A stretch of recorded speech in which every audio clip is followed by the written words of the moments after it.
France for calling for this meeting and inviting me to brief, as my son is one of the 4 U.S. hostages still in Gaza. I am the father of Itai. Itai is an American, German, Israeli citizen held in Gaza by Hamas for 587 days. If you look at the kid, he's a fun-loving kid. Didn't have much to care about. Loved basketball. Would have been watching a basketball game, the NBA, yesterday. Boy Scout counselor, has a loving girlfriend, 2 siblings. I'm here with my wife, Hagit Chen, a German Israeli citizen, and my youngest son, Alon. Itai, at the age of 18, joined the IDF, and on that fatal October 7th, 2023, was stationed on the Israeli-Gaza border. He and his squad fought against Hamas for several hours, protecting Israeli civilians from being raped, burned alive, killed. Eventually, Itai's tank was neutralized by Hamas, and 3 of the 4 tank members were taken hostage to Gaza. Since then, my family, as well as 250 other families whose loved ones were taken hostage by Hamas and the Islamic Jihad from over 25 different nationalities and 5 different religions, have been fighting to receive knowledge of their loved ones and their fate and their release. In March 24, my family was notified by the IDF that Itai most likely did not survive the October 7th attack. But for over 19 months, Hamas have not been willing to acknowledge, A, that he is in their possession, and B, what is his physical status. I think this is the lowest form of terrorist psychological warfare imaginable. I humbly ask the Security Council members, what kind of human beings take deceased people and use them as negotiation chips?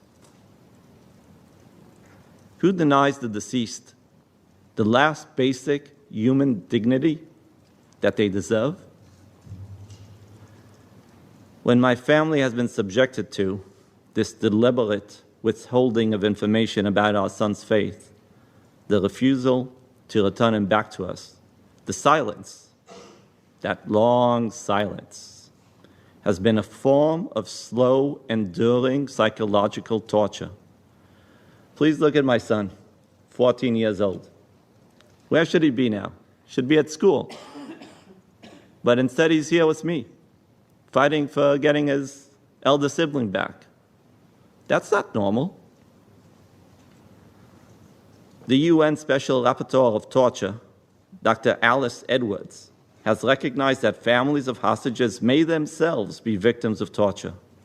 She states that the prolonged uncertainty, the denial of truth, the concealment of faith, all of these can constitute inhuman and degrading treatment. That, my dear council members, is our daily reality, with no relief in sight. Today, more than 30 families in Israel share the same fate as us. I would like to recognize Leah Goldin, sitting behind me, mother of Hadar Goldin. She has been advocating for 10 and a half years to receive her son's release from Hamas, and was instrumental in the adoption of Resolution 2474. Thank you, Leah, for being with us today. Resolution 2474 was adopted unanimously by all 15 members of the UN Security Council in June 2019, led by Kuwait, that will be speaking here. The resolution marked a historical step in global humanitarian law by officially recognizing the rights of families to know the fate of the missing loved ones in areas of conflict. Resolution 2474 obligates parties, state and non-state actors such as Hamas, in armed conflict to search for and account for the missing. Hamas, by refusing to provide information or access to hostages, even to peacemaking entities such as the International Committee of the Red Cross, are in clear violation of this resolution and of international law. The resolution supports mechanisms to hold parties legally accountable for abduction and kidnapping, including when such actions rise to the level of war crimes and crimes against humanity. The systematic concealment of hostages by Hamas meets this threshold. Resolution 2474 gives the UN and members a legal, but even more so, a moral framework to condemn Hamas for its actions and to sanction its backers, such as Iran. The Security Council should demand, first and foremost, the release of the deceased hostages in their possession. Furthermore, this violation frames the issue of deceased hostages held by Hamas not just as a political or military issue, but as a violation of international law under a UN Security Council resolution. We are asking, begging, expecting the UN to uphold the very resolution it passed, to implement it with real consequences. There must be accountability for those who withhold the deceased and those that deprive families of the right to closure. Resolution 2474 must not remain symbolic. It must become enforceable. I would also like to bring attention to the religious dimension behind Resolution 2474. The resolution basis is something simple. All of you sitting here today, we are all children of God. We walk this planet together. And as such, there are basic principles all people should adhere to as people of faith. And I'd like to take this opportunity to thank Pope Leo XIV, that in his first Sunday speech called for the release of all the hostages in Gaza and the ceasefire. It is discouraging for the deceased hostage families that this resolution has not been implemented due to politics, and has created an equation that taking hostages, even deceased hostages, is an asset, not a liability. There is a structural gap in the international system that must be resolved. Despite the adoption of Resolution 2474, there is currently no specific mandate within the United Nations dedicated to addressing hostage-taking as a distinct violation of international law. This omission leaves families like ours without a vocal point, without guidance, and without adequate representation. That is why we are calling on this Council and the Secretary General to establish a dedicated UN mandate holder, a special representative or special envoy for hostage affairs, similar to the US that has a special president envoy for hostage affairs that is called SPIHA. Tasked with monitoring the implementation and resolution of 2474 and addressing the broader range of violations and harms associated with hostage-taking.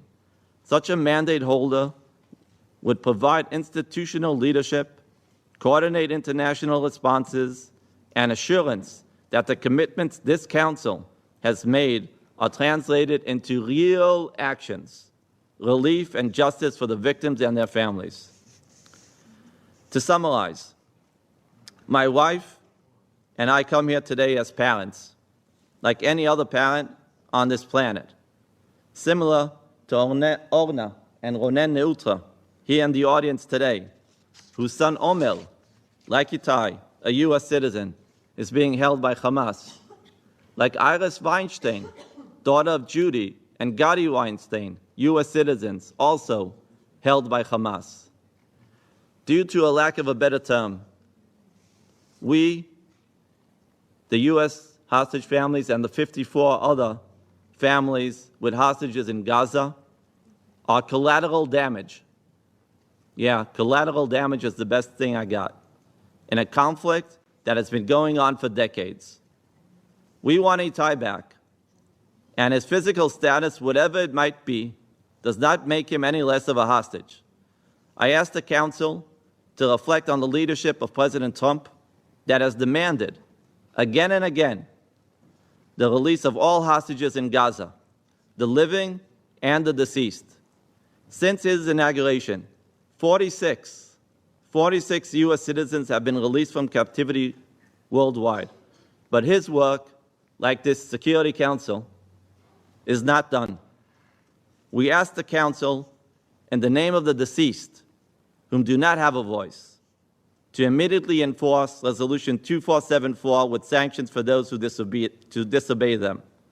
Furthermore, and lastly, in light of the negotiations going on in Doha about a potential ceasefire in Gaza, we also cannot allow a reality where there will be a new UN resolution declaring an end of violence in Gaza without the release of the last hostage. That is hostage number 58. 58 hostages are still in Gaza, deceased or living. Thank you for your time and attention, and I request your support to enable families of this tragic fate, wherever you might be living, such as mine, to have closure and then have at least the ability to move on to their next sad chapter in life. As we say, and have been saying for 587 days, bring them home now.